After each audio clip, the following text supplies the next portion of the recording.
that you are live. All right. Yeah, you might want to Silence that. silence that. We gotcha. All right. Let's give it a second. And that way, if you There's scroll one down a viewer. little bit, we should be able to see comments. Or will they show up? Maybe there's just Or no comments click, yet. Right, click on the Two. video. There we you go. go. They'll show up now. You show them a lot better. Woo! We have 2 viewers. I'm gonna go make 3. All right. We good to go? Thank you for joining us, whoever you are.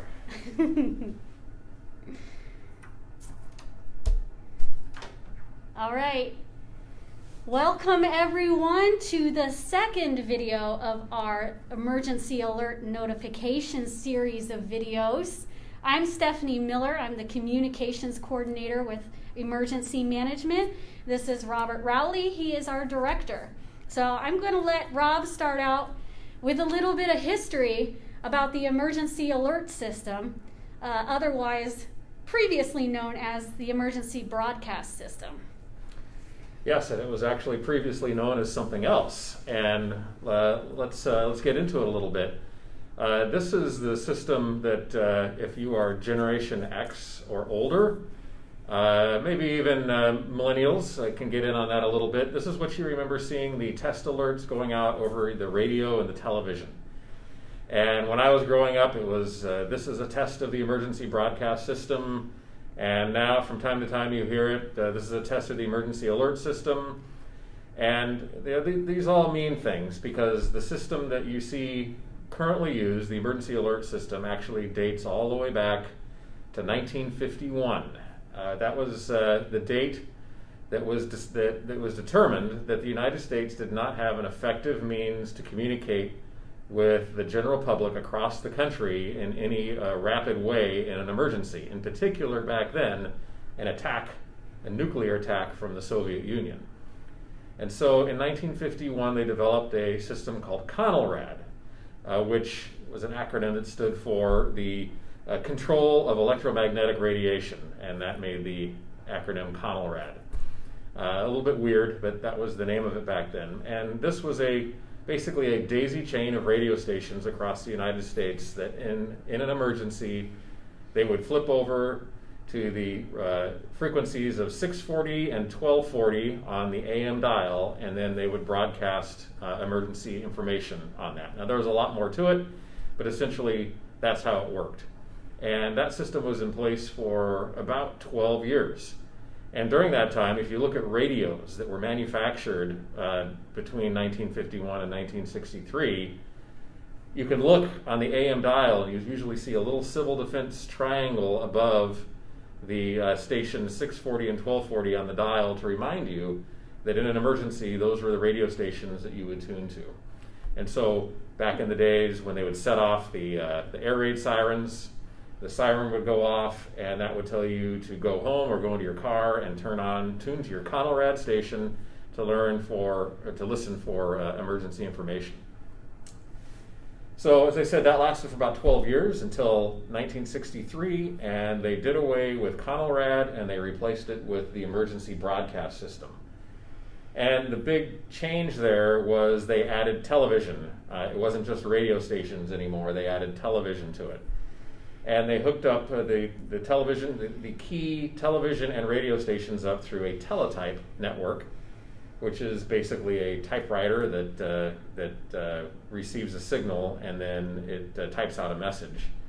And it was also a very complex system where the federal government would send out a coded message on the teletype machine. The radio station and the television station would receive the teletype and they would look at it and then they would verify a code word that was used for the day, and they would know that it was real or it was a test, and then they would switch over and broadcast the message. And that was how the emergency broadcast system worked. And that system was in place all the way up until, believe it or not, 1997. And that's when it was replaced with the current system we have now, which is called the emergency alert system.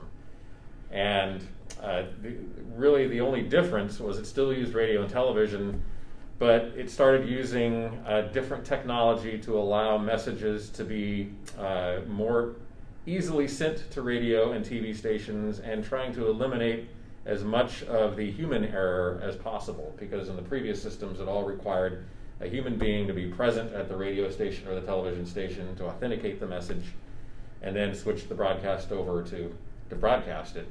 And so the emergency alert system started doing away with a lot of that and allowing all of this to happen automatically. So there would be digital encoders that would be located at the stations that would listen for a signal. If it would hear it, it would automatically switch over to emergency broadcast. And so that's what we have today. And all of this originated with the ability for the president to be able to send an emergency or have emergency communications with the entire country. And so that's a little history on the emergency alert system and where we're at with it today. Cool. Thanks for the history. That is a lot more than I do. I remember the emergency broadcast system from when I was younger, but I didn't know there was that much history involved. So, as you were saying, it's TV and radio based. So it's not something you have to sign up for, but it is something that you actively have to tune into in order to receive the alert. Correct. And it's important that you have a way to tune in to the radio or your television. So if you have a radio, get a battery-powered radio or a solar-powered radio or something where if the power is out, you can still get that information. Yeah, that's definitely good advice. Radio and TV is still a very viable way for us to get emergency information to you. It's just that the footprint is very big. When we go on radio and television, we're letting a lot of people know. Mm-hmm. Do we have specific local stations that would normally send out alerts, like if you tuned into 92.3 or something like that? Is that one of the stations that? Well, yes. So basically there's, for every major market area, when you're speaking of a radio station, there's a station called an LP1, and that stands for your local primary one, or your first local primary station to receive the notification. For us in Maricopa County, your LP1 station is KTAR, and they've been our LP1 station for a really long time. But a bunch of LP2 stations listen to the LP1 station, so that once the LP1 station receives the alert, then that alert is broadcast over to LP2 stations, and they know to switch over as well. So that doesn't mean you have to tune to one single radio station to get the emergency broadcast. It just means that that's the one that receives it first and then rebroadcasts the emergency alert. Okay. So we have the capability of sending out an emergency alert system message. Who else has the capability to do that? Yeah, that's a good question. So if you remember when I was giving my history brief, CONELRAD and the emergency broadcast system, the emergency alert system, were all originally developed for the president to be able to speak across the entire country for a national emergency. Well, as the technology progressed, that technology was opened up to local jurisdictions to be able to use that technology as well for, weather warnings. Tornadoes were one of the first ones that it was used for a non-national emergency. And fire evacuations and flash flood warnings and severe thunderstorm warnings are all things that the emergency alert system started being used for that were not national emergencies but local emergencies. And so a lot of local agencies have the ability, if they've requested it, have the ability to activate the emergency alert system if they feel that it's appropriate for the type of emergency that they want to warn the public for. And there's still tests run currently, monthly Yes, tests? there's a required weekly test, and then there's a monthly test, and these are the ones you typically will hear. Different radio stations participate in those tests a lot of times at their discretion, so you're not always going to hear them at exactly the same time or on exactly the same day, although Wednesday seems to be a typical test day for a lot of different systems. So I would say if you were you're out hunting to listen to or see an emergency alert system test, Wednesday would be your most likely day to see a test go out. Okay. And we are not the ones that are sending out these regular tests. Not yet. Usually that comes through the state, or it's just done on their own at the radio or television station. Okay. So what, do we have a process for sending out an EAS message? Is it specifically requested by someone? Do we send it out ourselves? So as a county emergency management agency, we would originate a emergency alert system message. One, if we deem that was the best method to use based on the emergency. But two, if it was in an area that's under the primary jurisdiction of the county. And county jurisdiction is any place in the county that is not an incorporated city or town or a tribal nation or a federal jurisdiction like Luke Air Force Base, for instance. Those would all be areas that we wouldn't necessarily do an emergency alert for, but in the unincorporated areas, yes, that would be where we would make the decision to do that. Now, in the cities and towns, oftentimes the request, they would make the decision to do it, and then the request would come to us to activate the emergency alert system on their behalf. Okay. And then what are the pros of this system? Last week we talked about wireless emergency alerts and the pros and the cons of that platform. What are the pros for the emergency alert system? Well, it's great if you've got an emergency of great significance, something that is imminently or currently affecting life or property. It gets your attention. We've been trained to hear those tones. The emergency alert system tone and the emergency broadcast system tone was developed to get your attention, so you'll hear that, and you'll see it, and you'll pay attention. So it's great for all of that, and it's generally pretty fast. Once we hit the send button, so to speak, in the system that's used to send it out, the stations receive it pretty fast, and it's usually just within a few seconds of doing that you'll see it go out over the air. Mm-hmm. And it also has the capability to be both visual and heard. Right. Yeah. That's the other part. Is yes. If it's a radio, it's audible. You can hear it. If you're watching it on TV, it's visual and audible, depending on the format that the station uses, which can kind of get into some of the drawbacks of the technology. Mm-hmm. And I think is that what we've got for pros? You want to move on to what? The opposite? The cons. Let's talk about that, because as we mentioned last week, if you happened to see our video last week, we have a lot of different ways to alert people. It's not just one way anymore, and all of them have their pros and cons. We don't have one perfect way to do this, at least not yet. And the emergency alert system does have some cons. One is that it is a legacy system, and a legacy system is something that's been around for a really long time, possibly obsolete, but in spite of those two things, can be difficult to get rid of or stop using. And I'd say that's what we're dealing with the emergency alert system. It's a legacy system. It's been around for a long time. It's bordering on obsolete, but it's difficult for us to stop using it because so many people have been trained to turn on your radio or television in the case of an emergency. So we're still using it.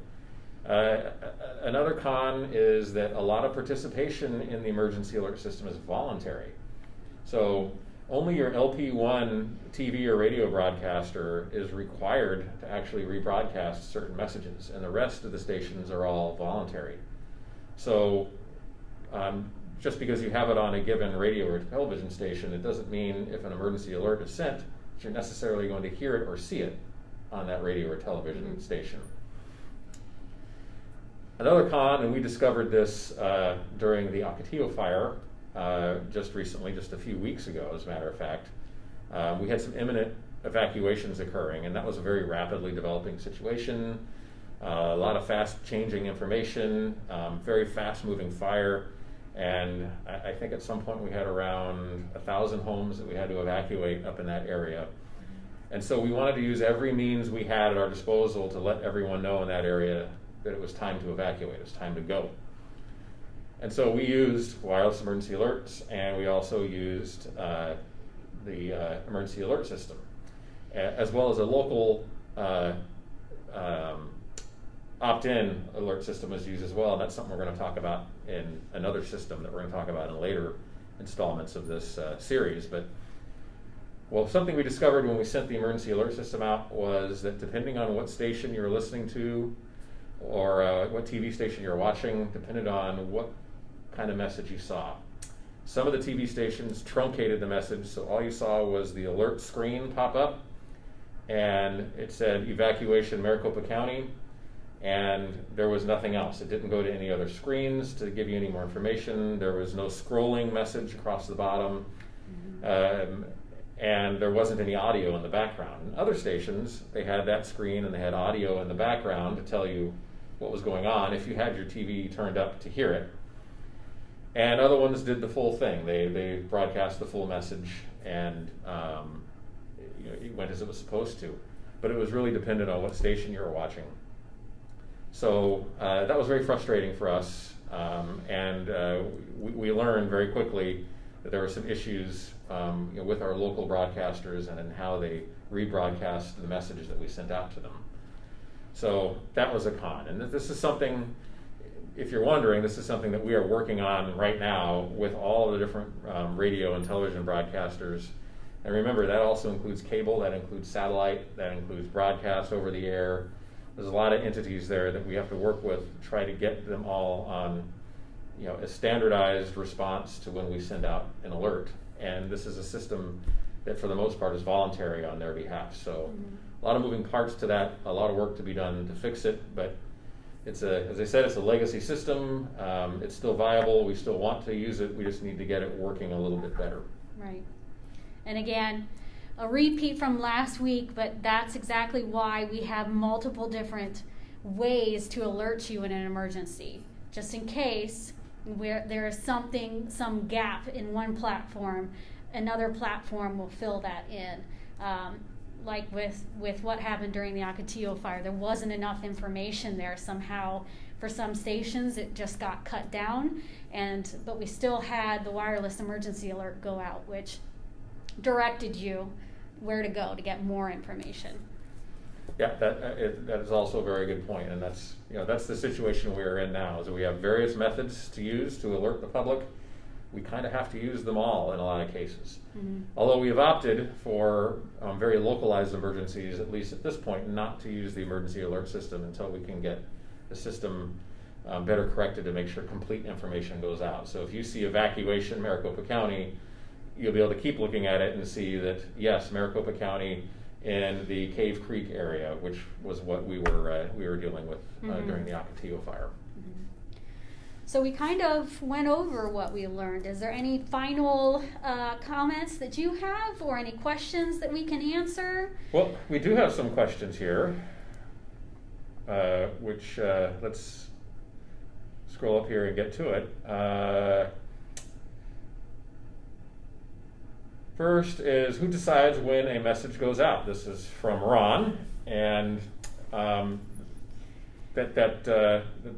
is a good question. It varies based on jurisdiction. In Maricopa County, if we're doing it at the county level, that decision can come from myself or designated people in my department, which is the Department of Emergency Management. It can also come from public safety, law enforcement, or fire. If it's something that they're dealing with, they can make that request to us, and then we just vet to make sure that it's valid and the person is who they say they are and that they have the authority to do it, and then we'll put it out for them.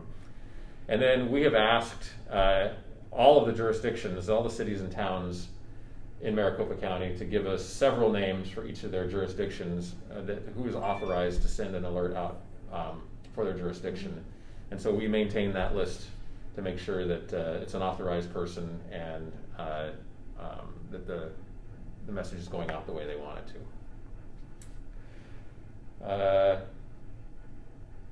So next, when an emergency alert is activated by TV radio, is there a designated online website to find specific information on the alert? In a lot of cases, yes. I can tell you when Maricopa County does an emergency alert, whether we're sending it out on wireless emergency alerts that we talked about last week or the emergency alert system, we always activate the emergency banner on the county website, maricopa.gov. And if you go to that website and there's an active alert that has gone out, there's a black banner right across the top of the screen that turns on and says emergency alerts, and then you can click on, if there's more than one going at a time, you can click on the one that you've gone there about and get a bunch of different, or a bunch of additional information based on that. A lot of other jurisdictions will use our website as well. So in the instance of Cave Creek, they used their own website, and they used our website as well to provide additional information, and sometimes that information will be out on the jurisdiction's website. Okay, I know there's more here. Who should I contact if I receive a message? This is interesting. This is a question about warned person behavior.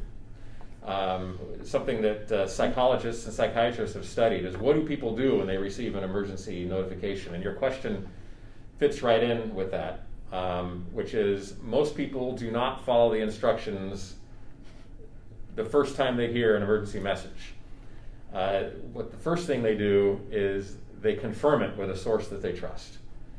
And so where should you go who should you contact to receive a message? Well, if you've received the message, then you're likely going to go to the first place that you go to as a trusted source, whether that's your local news website or your news radio station or your television station. Whichever one of those is your trusted source, just make sure that you have decided ahead of time who you're going to listen to when an emergency alert goes out.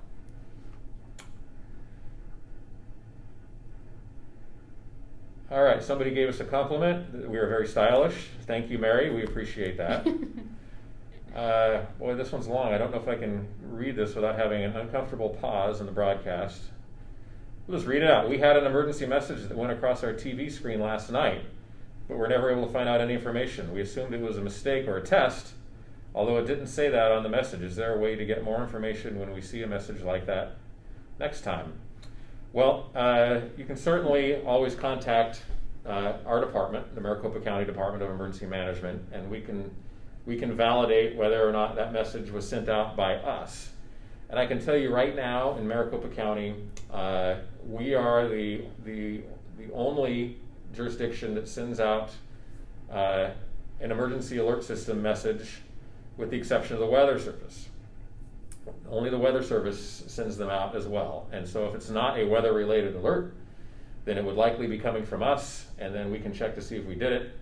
They're big deals for us, so we really don't have to research it. We'll know if we did it because it's a major endeavor for us to send one of these out. You can imagine the level of activity and stress that occurs when we have to send out an alert to the greater public. So we'll know immediately if it's ours or not. Yeah. So whatever happened, it could have been something that happened erroneously with the station you're listening to or the broadcaster.